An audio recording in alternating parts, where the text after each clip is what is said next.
everyone, today I'm going to be showing you how to remove the inner door panel of your GMC Sierra or Chevy Silverado. I had a little mishap and I broke my mirror and had to order a replacement. In order to replace the mirror, you have to pull off the interior door panel. So the first thing you need to do is remove a cover plate behind the door handle here and a cover plate in the handle here. I'm just going to use a little tiny screwdriver to pop them out. There's one. There's two. Down in the door handle there are two 7mm screws, and behind the door pull is another 7mm screw. There are also two screws on the bottom of the door panel, one here and one here. The next thing you need to do is remove this cover panel. The best way to do it is just start on the bottom and pull it off. It's just held on with metal clips. And just be careful you don't break it. I've already done this once before, but it's just held in with clips and actually they stayed in. So you might have to pull them out of the panel there. So when you take that panel off, it reveals several more screws. There's one here, here, here, here, here, and here. So you have 6, all 7mm. And actually I lied, there's one more. It's down this little passage here. It's hard to see because it's so dark, but it's way back there. Once those screws are released, you can remove the control panel. And it should just come out relatively easily because it's not being held in by anything anymore. And on the back side of the control panel, you just have to unclip the connectors. There are thumb tabs for each of them. Just be really careful.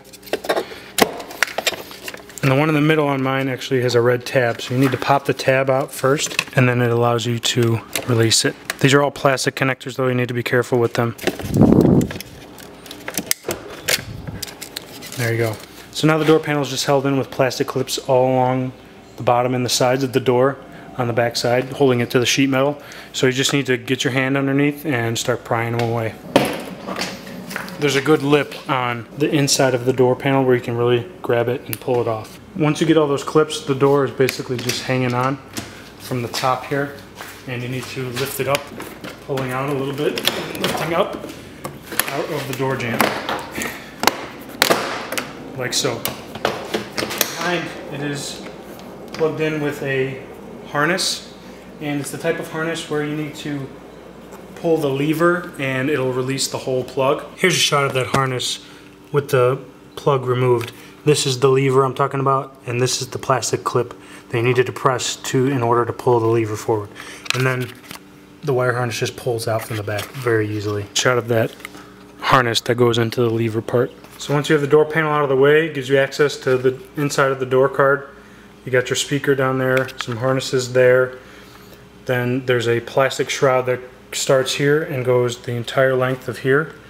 That is held on with just clips, and that is where the bolts to the mirror are. There is a plastic clip here and here on the door of this plastic panel, but they're relatively easy to just pop out with your fingers.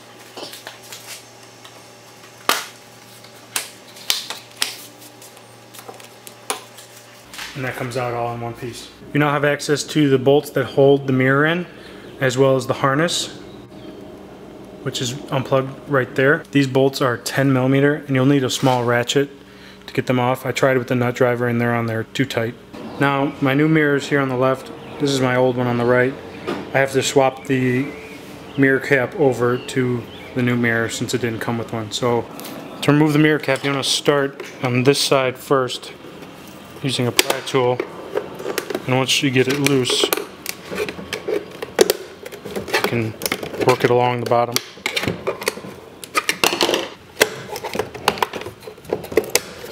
And get it off. Assuming you didn't break the tabs off like I did, reinstallation is the same as pulling it off. You need to tilt the top in first and make sure it all lines up, and it should pop into place, but like I said, I broke the tabs. Next, just feed it back through. And there is a grommet here that you kind of have to work your way into this side with the electrical harness. Throw your nuts back on. And then once you have all the nuts back on, you can tighten this down. Now you don't need to go crazy with these. Now the next thing is the wire harness. Luckily my new mirror came with the clips that go right into the mounting spots. Plug it back in and reattach the harness to the panel. So after you tighten in the mirror have to put this piece back in, and it just goes in all the way around. You just want to make sure that it snaps in all the way along here, and you'll hear it click, and it goes the whole way around here. This doesn't line up on both sides, so don't worry about that, but it does click in. And then the weather stripping needs to come on top of the plastic piece. You can see it's on top of there, so you just kind of got to go around like this, pulling the weather stripping out gently up and over the plastic trim piece. The reinstalling is a little bit different. There's this weather stripping that goes in between the window and the door. It slides out of these brackets here, here, and here. It just slides out, so you want to do that. And then you have to remove all these, they're metal clips. So once you have these clips out, you're going to go along the door here and put them into the 5 places where they go.